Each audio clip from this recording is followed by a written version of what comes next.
Bam! You're welcome back to my channel. My name is Adeola if you're seeing me for the first time. Today, we're going to pay for my first parking ticket in Canada together.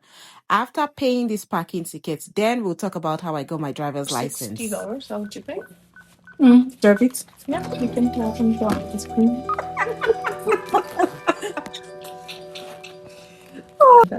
That's how I got it. I know. I was so mad. Why did I make that kind of mistake? Yeah. Sometimes those are silly mistakes. Yeah. Yeah. Thank you. Oh, done. Thank you so much. Bye.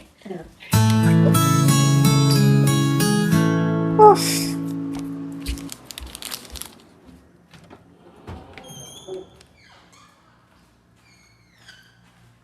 Consider, I mean, it's not shishi in bed, yeah.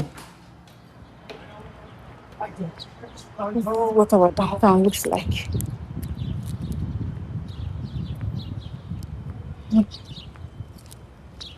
Don't pay.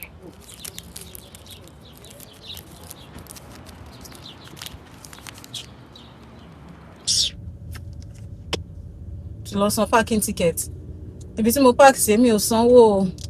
I don't even use up to 5 minutes. I hate going to that downtown. Everything in that downtown is pay. Oh, God have mercy. I believe it's a good day to talk about how I got my driving license. One of my previous posts, I saw a few comments about, I think one person mentioned how I started driving, because first I was jumping bus, then I started driving. So I feel like I should just fill you in with that gap. So when I landed, I stayed for like 2 months with my friends, and then I knew I needed to get a job, so I started applying aggressively. I got my job in Canada 2 months after landing, right? So when I got the job, once you get a job, it's important that you have a car, especially if you don't stay in the big cities where they have trains and buses. So when I landed and I started applying for jobs, before I started applying, I wrote my G1 tests. If you come to Canada with your driver's license, it means that you have driving experience. So you are allowed to write, you can write your G1 test. Once you write your G1 test, it is theory. It's theory. You read for it. You can go online. You check for past understand their rules, the road rules, and the road signs. For me, I understood the road signs, but the Niger in me did not understand the road rules. Once I did my G1 exam, my G1 in November, I landed in November. I did that, I think, the 3rd week that I landed. So when I did my G1 and I passed my G1, I got my G1 card. So I did not come to Canada with a driver's extract. So the driver's extract is a letter showing that you have experience, and it can be converted to time and years of experience that you have. So that way it reduces the amount of time you need to wait before you write the G2 test. For context, in Canada, we have the G1, which is the first stage of test. We have the G2, which is the license that almost everybody has. And we have the G license, which is the license that shows that you are very experienced, you have driven for a number of years, and you are capable of driving on the express. So with the number of driving experience I had back home, when I wrote my G1 test, my G2, which is practical, let me bust your brain, I did not pass my G2 on the first try. And it's not because I don't know how to drive. It's because my instructor told me, the person that I paid, he was telling me, in places that the sign is 40, I should make sure that I don't exceed 42. So in my mind, when I was at places where sign was 40, and that was where I messed up, the person, my driving instructor, the examiner, my driver examiner, When he saw me, he told us that we're going to drive one route. The route was school zone. Those that are in Canada will know that this was where I messed up. In school zone in Ontario, where I'm at, you are not supposed to exceed a certain drive limits. Even if it says 40, you must not pass like 38. Brethren, I drove 40, 42. I hit 43. And you know that as a Nigerian, speeding is in our blood. So I couldn't control my speed when I was already at 40. Immediately that thing hit 43 like this. I don't know, say I don't feel. So my confidence dropped. And then the driving examiner told me, when he told me that unfortunately you didn't pass the trial, I said, what did I do wrong? And he gave me the feedback. He said I drove more than speed limit in school zone and hospital zone, and I wasn't so confident. I was staying too long. Instead of entering the road, I was staying too long, trying to check. I was impeding traffic. So the second time that I tried, I was already under pressure to have a car, because I had started working and I needed the car desperately. And you cannot get a car in Canada if you do not have a valid G2 license. So that's story for another day. I'm talking about my license now. I'm not talking about how I got my car, because that one is another gist. And I don't want my video to be too long. So I wrote my G2 again. I say wrote. I meant that in February, I did another G2 in March. Because once you fail the first G2, you need to take like 2 weeks before you can book another one. So immediately I failed that one. I booked another one, but the first date available was in 2 weeks. So I knew where I made a mistake, and I knew I wasn't going to make that mistake again. Driving is not a problem for me. In fact, when I went to submit my G1, my driver's extract, oh, I've missed a point. I've missed a gist. I wanted to tell you how I got my driver's extract. That's another thing. Oh, that's another place that I wasted money, bruh. Hey. So, you see, you people, do you enjoy my gist, the way I'm giving this gist like this? Because I always gist as if I'm talking to my family member. So, let me finish the G2 this thing before I go back to the driver's extract one. So, when I went to submit my driver's extract at drive test office, the lady told me, oh, go ahead and have your G test. And if I knew, I would have done that G test, because if I did G test, I would have passed that first try. Why? Because the first time I would drive in this Canada was on that express road. Then at 401, it was my friend that was going to North York from Waterloo. She made me drive. She sat down beside me. She made me drive. I just landed that time and I drove. So I would have passed. I wouldn't have even gone to school zone. If it's mostly long speed, I wouldn't have gone to school zone. So the normal speed that I used to speed in Nigeria would have been a walk in the park for me. But, you know, people around me were like, no, don't do G. G is skinny con, G is shaking con, do G2. If I had followed my own personal conviction, I would have done the G. It would have reduced my insurance, because the amount I pay on insurance now, that insurance gist too is gist for another day, because I saw shaggy when I was doing insurance. I lost money. Anyway, the lady said I should do G. I did not do G. I registered for G2. So the second time I was going to do my G2 test, in fact, because I knew it took me to that exact route. So I knew I did not pass 35. I was just driving slow and steady. Slow and steady. Na immigrant I be. I know that's why I'm always very careful. That's why this parking ticket pained me. I did not used to pass my boundary. I did not used to run. I did not used to overspeed. My insurance, they put a app on my phone. I always get 90%, 100%, because I be good driver back home. If I do say so myself. Driving is one thing that I love in Lagos. I love it. But one day I'm a driver, I had road rage in Lagos. I cannot believe that. I'm very calm in the abroad. Those that know me know. My people and driver in Lagos, I was a tout. But I love driving. So coming here, and then it's just a road, it's just a walk in a park. There's rules, there's regulation. No downfall is jumping in front of me, so I know what I'm doing. I buzzed the guy, Ben. Immediately I go by, he said, you passed your test. I said, thank you very much. Of course, I now passed my test. I will not fuck up again. This is a black person. She Nigerian going to apartment me. You run your mama basoro. She money Nigerian apartment me. She couldn't have any. It's Nigerian, huh? He looks very Nigerian. He looks very, very Nigerian. I will try my luck. Because I hardly see black people. I hardly see black people here, bruh. I'll try. Make them not go insult me. But I'll try. I'll wind down.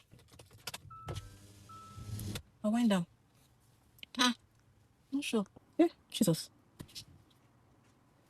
Good morning. Hold on. Are you Nigerian? No, Ghanaian. You're Ghanaian. But you're African. I know you see black people here. You stay in this apartment? Yeah. Oh, nice to meet you. I'm Adeola. I'm James. James, nice to meet you. Nice meeting you. Thank you. Sorry, I just saw you person say, no. I'm going to ask this person. A lot of people say I resemble the Nigerian. Yes, you look very Nigerian. You do. I have a lot of Nigerian friends, so maybe I've copied it from them. And maybe are the Nigerian friends in this our town? No, I was in Simcoe. Okay. How long have you been here? I came here in December. December. Oh, I came here in February. Oh, really? Yeah. So I came before you. Yes, you're my senior. Just down here. Oh, okay. I'll see you around. Okay, Bye. That's actually nice. This Ghanaian. What was I saying? This is where I'm blushing. God, I don't used to see black people. It's always white. Where was I? I hope I'm recording. 1 second. I am. Because my phone memory has been doing one kind. God help me. This 11 Pro Max that I've been using for the past 4 years. For the past 5 years. It needs a change. But God is in control. I'm going to change it very soon. Anyway, I digress. Where was I? So, that was how I got my... So that was how I got my G2 license. I got my G2 license that day. I got my insurance. That insurance messed me up. I got that insurance that day, and then I was able to get a car. Let's talk about how I got my driver's extract.